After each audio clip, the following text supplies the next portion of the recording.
Hello, this is Matt on the Moon Lambeau channel. In December of last year, 2021, Empower Oversight, which is a not-for-profit entity, sued the SEC because the SEC was not exactly playing nice regarding a FOIA request from Empower Oversight. So that's Freedom of Information Act request, FOIA. And ultimately, the SEC did end up providing the information that was requested by the SEC, just in part. There was a fairly large document dump, not everything that Empower Oversight is looking for, but clearly the SEC is obfuscating justice, I think it's fair to say. But since this most recent document dump, and I made a video on this when it occurred towards the later part of February, the XRP community, along with John Deaton and his team over at Crypto Law, they've been going through this document dump, which included 1,053 pages of emails involving William Hinman, former SEC director of the Division of Corporation Finance. And there are 46 pages of emails involving Mark Berger, who's the former acting director of the SEC's Division of Enforcement. And so I'm going to share with you some of what's been found to this point, along with some new comments from John Deaton on this. And he ends up highlighting, and for good reason you'll see, that it's very clear Bill Hinman lied to the public. And he likely committed a Title V violation, which could result in jail time. That's the claim that's being made. And also, it was highlighted, and I'm going to show you the specific email proving this. Bill Hinman made millions and millions and millions from his former employer, Simpson Thacher, and it was retirement money. Now think about that. Retirement money from several years ago. And then, I tell you what, I've never seen that type of retirement money come into somebody, and then you go work for the government, benefit your former employer, and then you go back to work for your former employer after that. Never seen anything like this. But hey, nothing to see here, folks. I'm going to highlight all the specifics to this point. I'm sure more and more is going to be found here. But I do want to be clear at the outset, I do not have a legal or financial background of any kind. I'm not offering legal or financial advice. And you definitely should not buy or sell anything because of anything I say or write. I'm just an enthusiast who enjoys making YouTube videos about crypto topics, but just as a hobby and just for fun.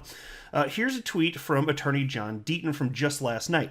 He tagged a number of individuals from CNBC because they are just pretending this story doesn't exist. Other than a few short mentions here and there, completely ignoring it. And my understanding is that former SEC Chairman Jay Clayton, my understanding is the reason is that he's a paid contributor for CNBC. So go figure. They don't want to dig in any further. So that's my speculation that may be the reason why, right? Pretty reasonable speculation, I think. But here's what John Deaton said after tagging individuals over at CNBC's Squawk Box show. He said, Hinman lied. He said Ether didn't have a third-party promoter. He met Ethereum third-party promoters 6 times within 6 months and sent numerous emails to them. Clayton lied by claiming he didn't meet his current employers until after the SEC. Yet you ignore? And these are all certainly, obviously, very valid points. Bill Hinman, he said in his Ethereum Free Pass speech, June 2018, we don't see, I'm paraphrasing, but we don't see any sort of central authority when looking at Ethereum. Well, he freaking met with them a number of times in the months leading up to making that false statement. Clearly, he's lying right here. And same for Jay Clayton. He claimed that the crypto firms he went to work for after leaving the SEC, no connection. We turned out that he had investments in them. And I've made videos on that in the past. These people are outright liars. They're absolutely outright liars, and there's evidence to prove this. And so Crypto Law, which is John Deaton's organization, wrote this on this topic, and this is actually when John Deaton wrote that comment I just shared with you. This is the tweet that he shared with you from Crypto Law. Just added to our document library.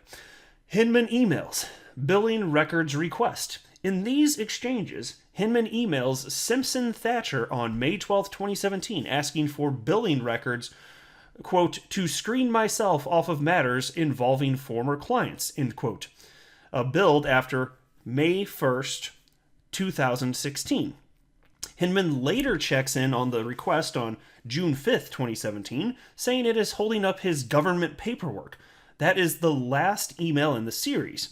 Either the list was sent to Hinman a different way, or SEC withheld that email and attachment from Empower Oversight. Folks, let me ask you. You tell me in the comments section below. Do you think that this is the end of the thread here, or that this information was sent a different way, or do you think that maybe, perhaps more likely, this information just wasn't sent over because the SEC is playing hardball and being disingenuous? What do you think's more probable? Given the track record from the SEC, I'm going to guess that it's the latter. Anyway, crypto law continues, though.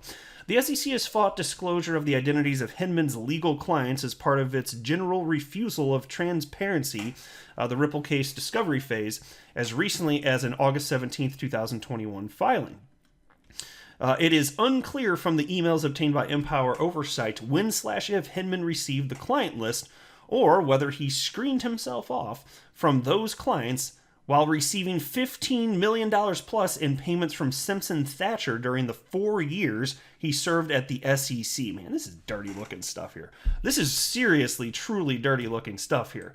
And so here's the official email, one of them anyway. I don't want to read literally every single one because it'd just be too redundant, but here's one that was written by Bill Hinman, the first one that was cited by Crypto Law, May 12th, 2017. Would you be willing, so he's writing an email to somebody at Simpson Thacher here, his former employer. Would you be able to get billing or someone to generate a list of all clients to whom I billed time this year and last year?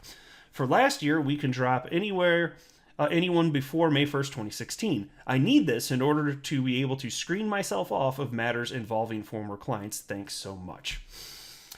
So he wants to, in theory, screen off, any former clients, that there's no conflict of interest there. But he sure as hell didn't seem to have a conflict of interest. Didn't view it as a conflict of interest to help out his former employer while they're paying him millions of dollars.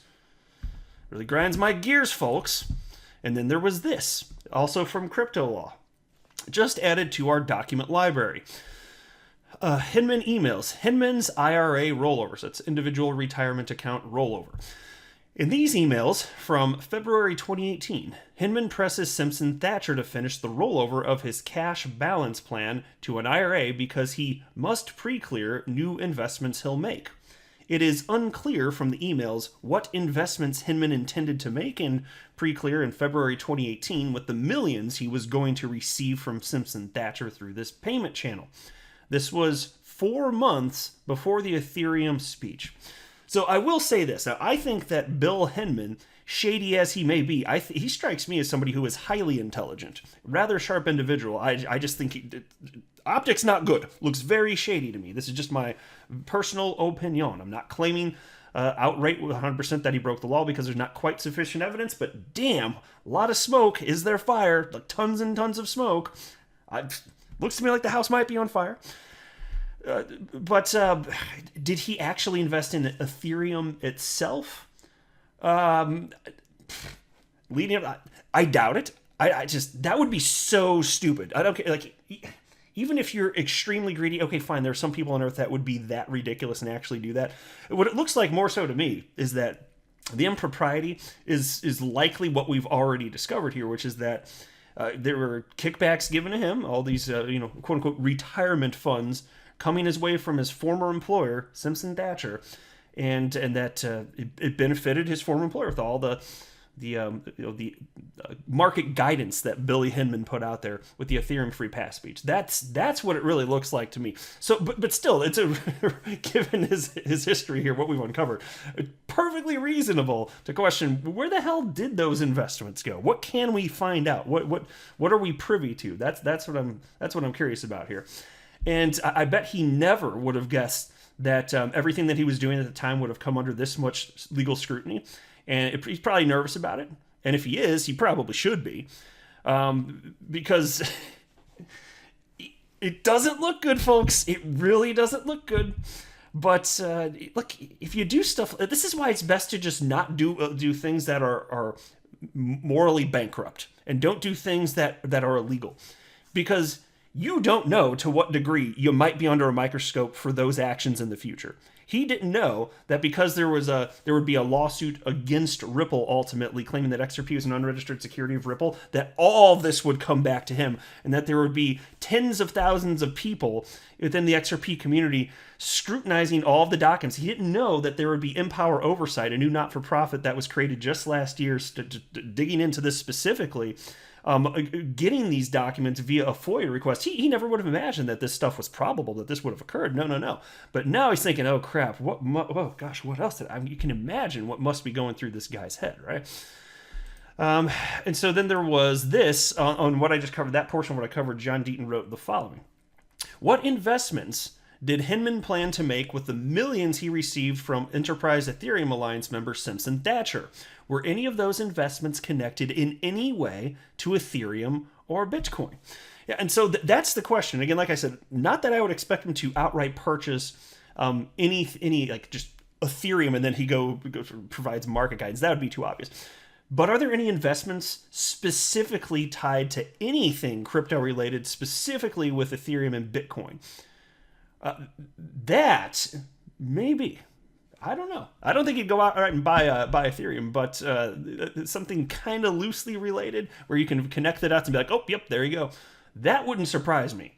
That would be, I would guess, a serious legal problem for him. And so the community's still digging into it. I just want to let you know, like, this is what everybody's looking into. It's just a lot of information, and it takes a lot of research. You can't just, so not only is it a lot of documents, like I said, over 1,000 pages, not only that, but then you don't know from reading it once what all of it means. You have to connect to who's that, what's this mean, what's the connections, what's the context. It takes an insane amount of research. So the community's coming together, and we're just figuring out what we can. And then there was this. Oh, here's the fun part. Also from John Deaton's crypto organization.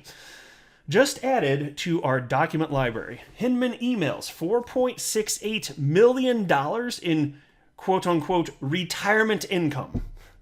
Does he seem retired to you folks? That's the silliest definition of retirement ever, is that you just keep working the whole time and get paid from your former employer and then go over. I think that's okay. What a silly ass definition of retirement income. But anyway, so there you go. $4.68 million in retirement income. In this set, Hinman is carbon copied on a April 30th, 2019 exchange with Simpson Thacher, confirming he would receive a total of $4.68 million in retirement income for 2017, 2018, and 2019. And here, I'll actually just show you the document right now. Look at this. It's what's on your screen right now. So this is from Simpson Thacher, and they're writing to Citi Private Bank, and they wrote the following. This is the tax director at Simpson Thacher writing this. Mr. William Hinman retired as an active partner from Simpson Thacher and Bartlett LLP in January 2017. His income in 2017 and 2018 was $1.56 million. In 2019, his income will also be $1.56 million. Imagine, this is because he was allegedly in retirement, even though he's working at the SEC, right? And getting over $1.5 million per year, while providing market guidance that specifically benefited the people at that law firm. Because their interests were in the Enterprise Ethereum Alliance. Looks repulsive. John Deaton's crypto law continues now. One of the email recipients was redacted by the SEC before the release to Empower Oversight. In Hinman's disclosure forms, while he was at the SEC, he lists over $10 million in additional payments from the member firm of the Enterprise Ethereum Alliance. And so, to be clear, it ended up being payments of over $15 million. And then Crypto Law also writes, all 4 years of Hinman's disclosure forms are also available in our document library under the U.S. Federal Personnel and Internal Documents tab. And then John Deaton on this had to say the following. $15 million in payments from EEA member Simpson Thacher in less than 4 years while at the SEC. Don't forget, Hinman later becomes a partner at Andreessen Horowitz, that's a venture capital firm. Lawyers representing Andreessen Horowitz helped write Hinman's speech and the memo requesting a free pass for Ethereum. Not a conspiracy, just facts. Yeah, and it is funny because, look, I'm the furthest thing from a conspiracy theorist. I think most of the time when people are claiming conspiracy, it's just there are some people that are wired in such a way that they run to like the wildest, wackiest, most outrageous thing that could be first. And that's not how my brain works. My brain is like, probably more likely than not, there's a rational explanation for this and information that we're missing. And if we had that information, we could understand what's going on here. That's just the way that my brain works. Now, when it comes to this stuff here, these are facts. Like John Deaton says, there is no conspiracy here. And so there are some people, Ethereum maxis, and just anybody that's anti-Ripple, frankly, that's claiming that the things that we're citing as fact as a community are actually just conspiracies. Hell no. I'm not interested in conspiracy nonsense. I'm not. Not that there can't be conspiracies. I understand that. I'm saying the vast majority of time claims are made.